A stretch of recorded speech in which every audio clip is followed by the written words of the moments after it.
Hello, everybody, and welcome back to MarTech Masters Season 2. We're here with John Bonini, Director of Marketing at DataBox. This is awesome. Thank you for coming back, John. How are you doing? I'm doing good, man. Thank you for having me back. This is Anytime you're an automatic yes. Next to me, Gabe, automatic yes. this is awesome. And again, last time you were here, we talked a lot about, how to create amazing content, how to get 100,000 first visits on your blog. First of all, before we start with all of that, why don't you talk a little bit about yourself, introduce where where you work, what you do. I know you're doing some personal projects too. So if you want to talk a little bit about that, go ahead. Yeah, my name is John. I head marketing at a company called DataBox, which is an analytics software where you can track, all of your metrics from all the different tools your business is using all in one place. So I head marketing there. And you mentioned on the side, I have a little side project I do called Some Good Content, where I just get to geek out on content marketing, which is, primarily most of the jobs I've had in tech and software have been for content-driven companies. So just allows me to geek out on content, share some of the things I learned, and yeah. So I've been in software now though for 6 years. So before DataBox, I was heading growth at a company called Litmus, which is an email testing software. So I've been in the space, specifically the Boston software tech scene for quite a bit now. That's awesome. And you've always been into content. I love your Some Good Content project. I think you're sharing amazing things. You're sharing, again, if you don't know what I'm talking about, we're going to link to this, and you definitely need to check it out. John is a genius at content, and he's like down to earth and very straightforward, telling you what's working, what's not working, examples. It's amazing. It's a lot of templates and things ideas that you're going to share with your team all the time. We do it, and it's awesome to follow you on those projects. And of course, DataBox content strategy is amazing, and it's working, and it's generating business and growth. You got to the point where you can see that this is changing in the content side of things, and it's changing the SEO and the visits, and it's affecting your sales. So that's what I love about you and how you manage content marketing. You connected directly to the sales. So connected to this, any new trends, anything differently happening from what we talked about last year? Man, I think when we talked last year, it's funny because last time we talked, the subject, like you said, was first 100,000 sessions. Last month at DataBox, we hit 195,000 sessions. So I guess we can unofficially call this your next 100,000 sessions. Honestly, like it's been a lot about consistency. We have a few different content properties now. Obviously, the new stuff that we publish, updates, which was a big theme of when we talked last time. That's something that we do consistently every single week. Case studies we do consistently every single week. Pillar pages. So we've made a few hires since we've last talked. Really, the name of the game for us has just been, consistency around those assets, and the signal that sends to Google, to your audience, to readers, to everybody that you're producing quality content on a consistent basis. And so that's had a really positive impact on traffic, on leads. Really, that we've started seeing over the last since September, mid-August. So after that real first initial wave and shock of COVID, and it moved everybody home and working remote, we saw a 20% dip in organic. We started to recover, kind of were flat in the summer, but then around August, September, we really started to dial things up, made a few key hires, maintain consistency, and really that's been the secret for us. When everybody asks oh, what are you doing different? What's the secret? How'd you get to? How have you seen the growth that you've seen? Nothing new. It's the stuff that we've been doing since August. We've just been doing it every week and over. And we've made a few key hires to make sure that could happen. So yeah, I think just really the name of the game for us has been consistency right now. As we look to keep scaling.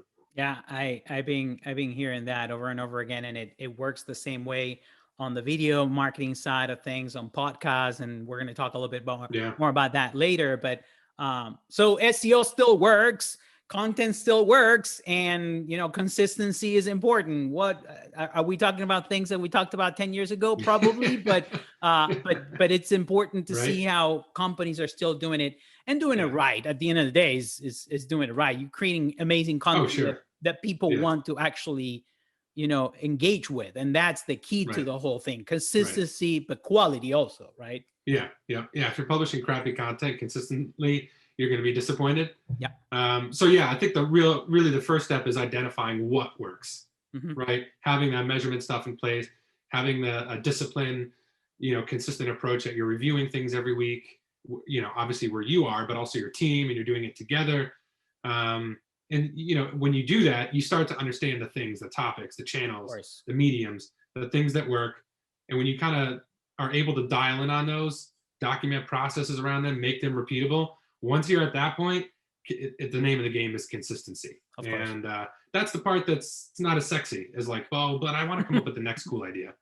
But really finding those things and being consistent around them is really, really where the excitement, where the good stuff tends to happen. That's awesome. That's awesome. So, of course, we're super excited to dig deeper into that and talk a little bit more about your podcast side of, the content that you're creating. But before we go there, we want to learn a little bit more about what you're passionate about in your personal life, maybe off work. What's going on in your life, and, any interests, any hobbies? Did you pick up a new hobby during the pandemic? What's going on that side of things? Yeah. The little thing called the pandemic going on. Yeah, it's made hobbies a little, actually, no, not harder to pick up. They're just different, right? Uh, yeah, I would say I have 3 kids, all 5 and under. So my hobbies these days tend to be that or centered around that. But yeah, my 5-year-old son loves to play, learn how to play video games. And so Mario, Nintendo Switch. Like I make the joke to people that if our quarantine had a sponsor, it would be Nintendo Switch, and I'm not being paid by Nintendo. I wish I was, but so yeah, that and Legos, man. Like I feel like that's we've gotten real good at Legos. So, but yeah, besides that, yeah, just the little side gig, writing about content, and just trying to stay sharp there, trying to stay in shape. Which for those listeners, Gabe lives down in Florida. He don't get it, but like for those of you listeners who live up in the cooler climates up north, like it's tough staying in shape, in the wintertime, when there's snow on the ground, especially during a pandemic, nobody's going to gyms. So I have an indoor bike. So we're doing some indoor exercise now, trying to stay sharp, trying to stay fit.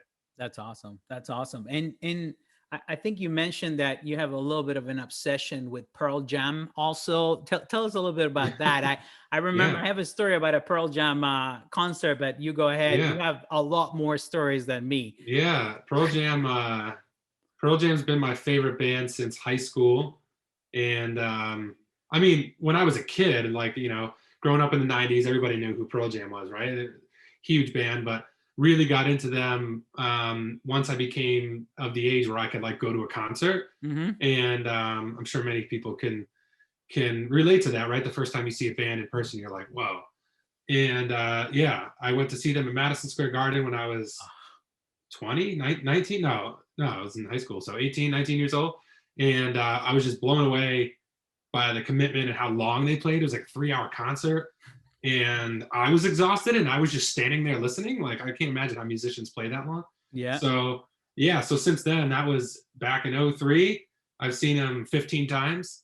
So, yeah, huge fan. That's the reason I started playing. You can see a little guitar in the background, a little Telecaster over here.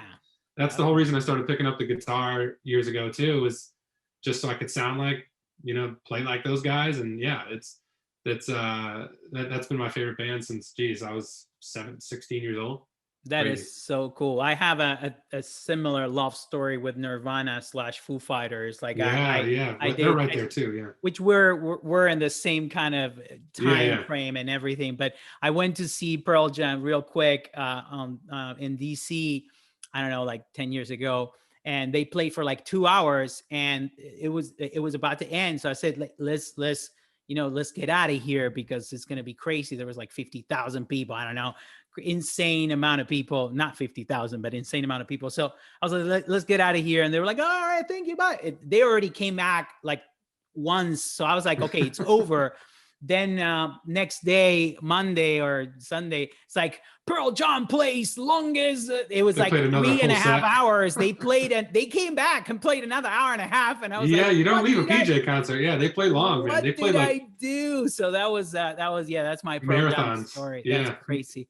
So Yeah. going back to your personal project, I know you mentioned it already. How did that come out to be? Like, why are you doing it? And again, how do you come up with such amazing content ideas? I feel like that is worth going over that. It's a different way of sharing, but also you're sharing literally everything you know. So tell us a little bit more about that and how you came out to do this for your own little Yeah. project. Yeah. I mean, well, the first thing is I enjoy it. Like I enjoy talking about it. I enjoy the practice of it. And I think that should be the start of anything, right? That you do, is that you just really enjoy it. I'm not going to spend time on things that I don't enjoy. The other part of it was that I just feel like so much of the content, advice, the stuff that you see out there is so, it's just very shallow. Like everyone knows you should tell stories. Everyone knows you should create. I saw something last week about somebody about creating FOMO, and I was like, all these people that post these things, and a lot of them are like really well-known influencers or authors, and it's frustrating because they never share the tactics or the hard stuff. It's easy for any of us to sit here and say like, that you should tell better stories because people like stories. That's not groundbreaking. I think the hard stuff is like, how do you do that? What are the frameworks? And so I really started it because I just don't see that. I don't see people, even the most badass ones, like the ones that are, running companies or they're authors or they're on the speaking circuit. They're not sharing that stuff. And I just felt like there was an opportunity. I wanted to see, I wasn't sure. My year end goal when I started it last August was, 100 subscribers. And we're at 500 right now. And that's awesome. So it went way above what I thought. And it was a way for me to dig deeper into content and really help people. Because I would get, anytime I would share data from DataBox or I would comment on anything about content marketing, I would always get DMs from people wanting to know more, like thirsty for that, like deeper, like, well, what's that process look like for updating content? Like, what did you specifically do? How did you know which posts you should update? And how many did you do a week? And so I was like, I'm just going to start posting about this stuff and see what happens.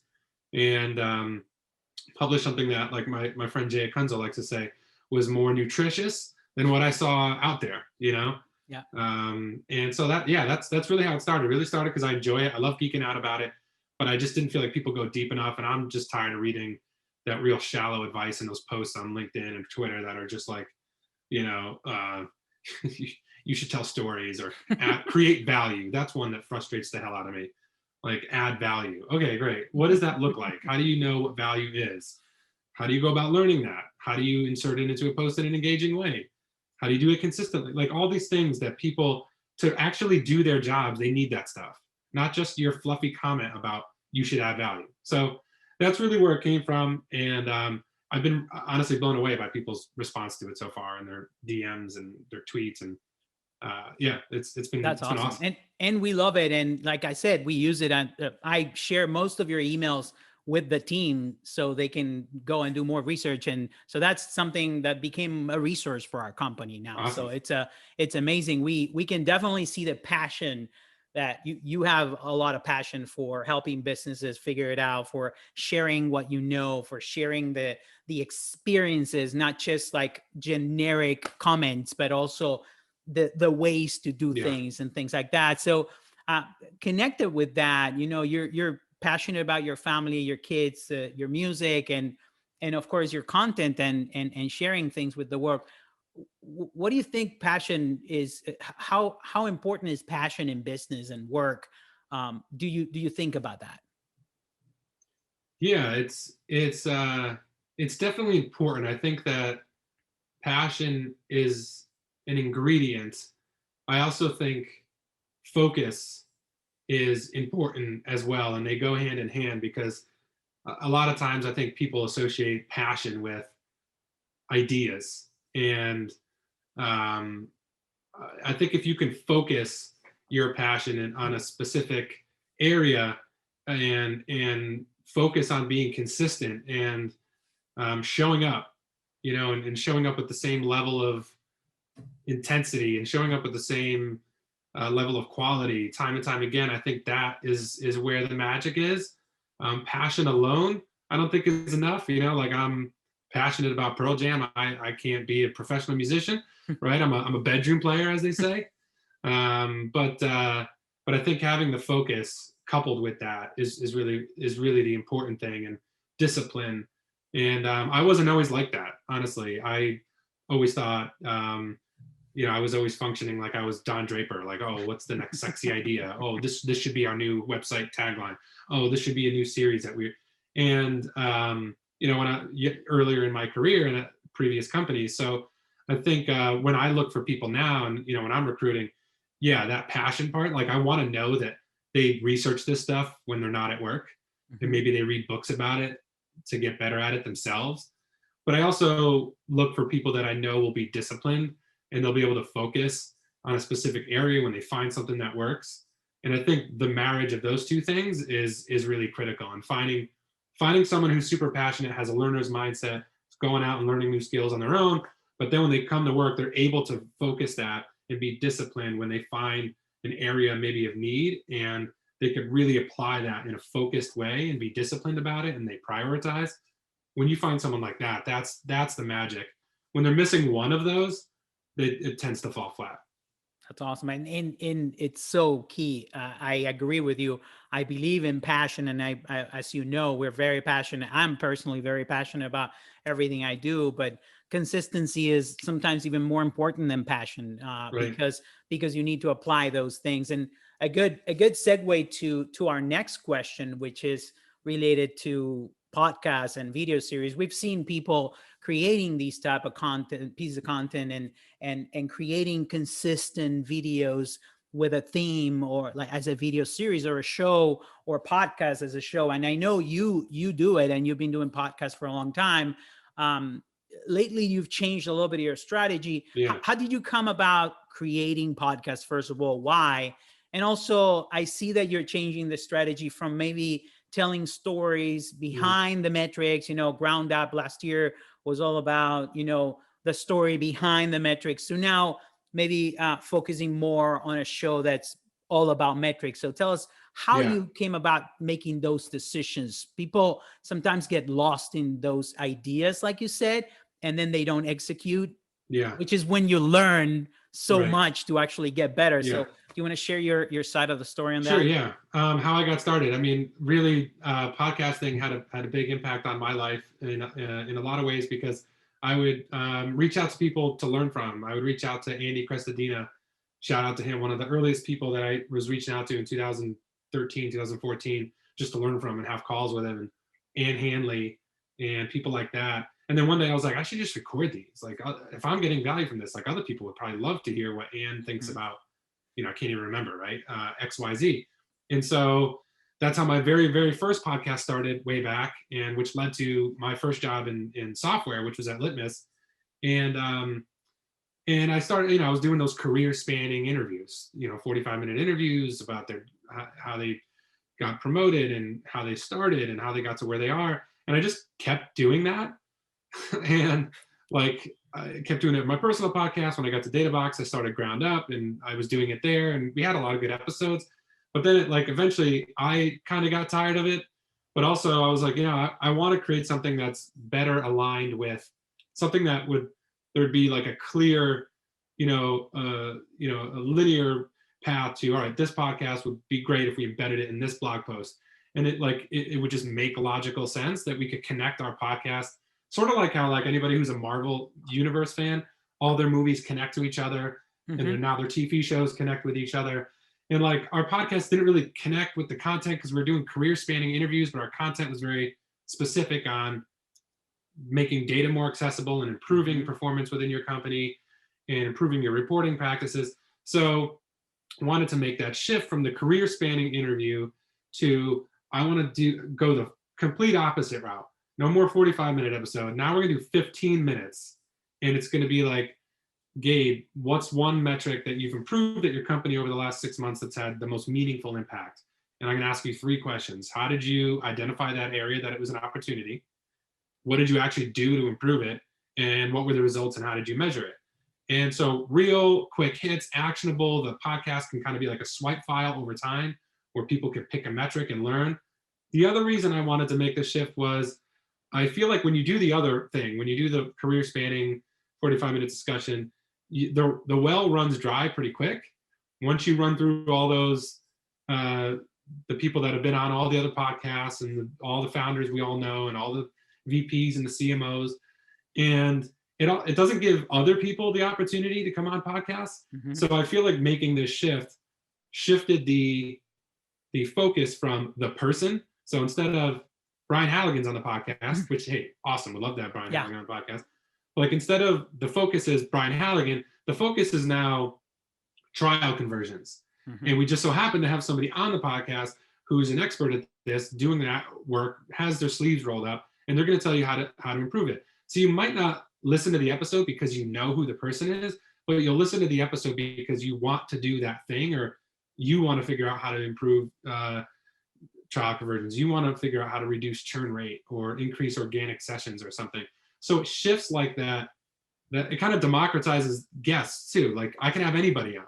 Yep. It doesn't have to be just the huge big names that we're all kind of chasing. So those 2 things were kind of the reason. One, to better align it with the brand, and we can connect it to all of our other content very easily, be really helpful to our customers. And 2, we can shift the focus and have anybody on, and not just the A-listers that everybody's used to. Yeah, I love that, changing that from bringing specific guests to making it more about the metrics and the numbers and something that you can use in a lot of places. I was going to ask you, how do you measure success, or how do you understand the impact of a video series or a podcast on your business? Sometimes, I think we've had this conversation already on sometimes it's all visits, leads, and customers, but sometimes it's more of a branding conversation and brand affinity conversation. I see that the change that you're doing might take you to a place where you could actually associate the use of these podcast, files or the podcast content into your content, how it's actually affecting sales. Is that another reason why you were doing this shift? Maybe not sales specifically, but I think we all get mixed up with trying to constantly track outcomes from what we're doing. And I think in this case, the output of being able to embed podcasts in a lot of our content, mm-hmm. and embed it in help docs, give it to the support team when they're talking to people that are looking to reduce their cost per click from their Facebook ads. And we have a guest that talked about doing just that. So I think the ability to be able to embed it and connect it to all of our content, help docs, top of funnel stuff, middle of funnel stuff, I think that in itself is a big result. It's not a numerical one and saying, yeah, you generated X amount, but just the impact that it could have across the funnel is a big play, and a big reason why we're doing it is to have that alignment across all of our content, across different properties. The support team can use it. It'll be good for SEO and blog posts, help docs, all kinds of stuff. So I think that in itself is like the result for us. That's awesome. Is that, yeah, it's might be a little bit harder to track sales and things like that. Not necessarily what we're trying to do. More so just having it be a resource across all of our content properties. Of course. You mentioned lately, I think it was a tweet where you said the sound from your video is not your podcast. And, the transcript from your podcast is not a blog. Expand a little bit more on that. I love that, by the way. Yeah, this is another one of those shortcuts that content marketers take, or businesses take in general, which is like, everybody likes to talk about, content repurposing. I like to use a musician's term here, transpose. Mm-hmm. So like, if you're playing a song in the, in the key of G and you want to go up to A, you can still use those same chord progressions. You can still use the same, riff, just you transpose it up to A. And so I think of content the same way. You can transpose a podcast into a blog post rather than repurpose. I think what a lot of brands do is, they'll take the transcript from the podcast and there's the blog post, or they'll take the video and turn that into a podcast. And they don't think about the way that people consume the content across those mediums. And so instead of doing the transcript, what are people looking for when they read a transcript? They want to scan and look for the highlights, the takeaways. Give them that, right? Right. So do you have a writer on your team? Hire a freelancer. Have them listen to the podcast, which is what we've been doing. We have a freelancer. She listens to the podcast. She pulls out we put together a framework that she can follow because every episode is repeatable. And she follows the same framework for every episode. And she writes out the takeaways. The transcript is unnecessary. Yep. Like, people want those key takeaways. So we put it in a way that's more digestible. They don't have to read through 45 minutes of transcribed audio. Instead, they're reading a 800-word blog post with headers and bolded, we're bolding the things that are most important. And so we pull all those things out. We pull out the most important quotes. And so and then we embed, obviously, the podcast player in the blog post in case they want to listen to the whole thing. But like, that is an example of taking a piece of content, transposing it to another medium in a way that's natural and organic. And the same thing for audio and video. There's certain guideposts in video. If somebody's watching this right now in video, that they're not going to see if they're listening to the podcast. Like, it could be graphics you have on the screen. It could be my facial expression or my animations. There's certain cues that are going to be missing. And if you just wholesale take the audio, rip it out of the video and make it a podcast, your audience is losing those things and you're not even thinking about them. Yep. So really it was just about, again, maybe creating some awareness in a snarky way, which I like to do, around shortcuts that I see a lot of marketers taking and how they're doing themselves and their audience a disservice by doing that. And sometimes it's not even hard to do these things. I agree with you. And we've done that in the past. We've tried it, right? Like we've tried a lot of things with video and podcasts and blogs and trying to reuse content. And yes, you can create teasers with smaller videos and you can chop up the sound so it's better and it actually makes sense. Sometimes it's as simple as adding an intro to the podcast video, audio file that explains the points, what you're going to go through or what this is going to be about. So people know where to go or if they need to jump to a specific minute. Like we've seen that just a simple thing like an intro for a podcast could make that audio file a ton of times better. And then also for the blog, like you said, we actually tried doing transcripts and then we tried doing blogs from transcripts, which was so much time, right? Trying to convey everything on that blog. Now it's a lot simpler. We have a very similar process. There's a structure, key takeaways, best quotes, like simple things like that. And then pull out the greatest hits. Yeah. People can just, skim through that and be like, oh, minute. And we actually tell them minute 36:45, like go there. So then they can go back to the sound or the video and they can actually engage with the other piece of content. So it's kind of like repurposing, but adding value again, without going to the, just add value, right? But definitely you're giving specifics here. Sending them to the right places. So that I love that you mentioned that. Do you know of anybody doing it great out there? Like any podcast that you listen to? And we're always trying to make this, again, trying to bring more diversity and inclusion into this podcast. So anybody that you've seen out there that you like what they're doing on the video side of things, on the podcast side of things, that we should check out? I mean, obviously what the guys at ProfitWell are doing, they're prolific content creators and they get it. They get the cross-channel, or the cross medium, they get it. And they have shows and they have new shows and they have podcasts. Like they just get it and they know how to format it based on the medium that's in, and then they know how to transpose it across mediums. So like they're, one of my content crushes, Wistia. It's almost cheating to say them, but obviously they're really good at it. And another company that just gets it, and they get how people consume content differently across different mediums. Obviously, like I think Nextiny does it really well. And like even the thing you just said about putting the timestamps in the blog post, we don't do that. So you just gave me an idea, like, oh, we should definitely do that. I feel like your agency's always been on the forefront of like the audio stuff, the video stuff, and how to do it well and how to be more thoughtful about it. Thank you. So I like some of the the audio that Buffer puts out, and I think they've done a good job. One of their podcasts is actually not them. It's a company.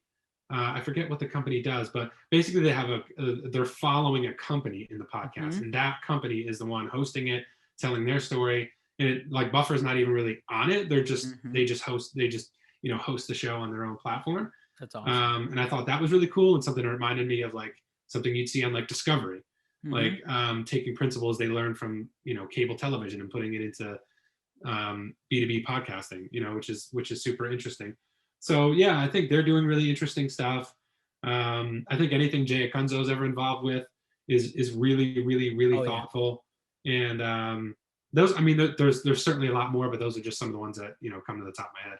And if you read the blog for this video or podcast, whatever you're engaging this on, you will have all the links at the bottom of that blog, right? That's another thing you can do. Just add all the links on the blogs to make it easier. Drive people back to the blog. That's it. So, hey, John, it's been great. I know, we could talk about all these things for a long time. First of all, where can listeners find your podcast or your content? Tell us everything about that.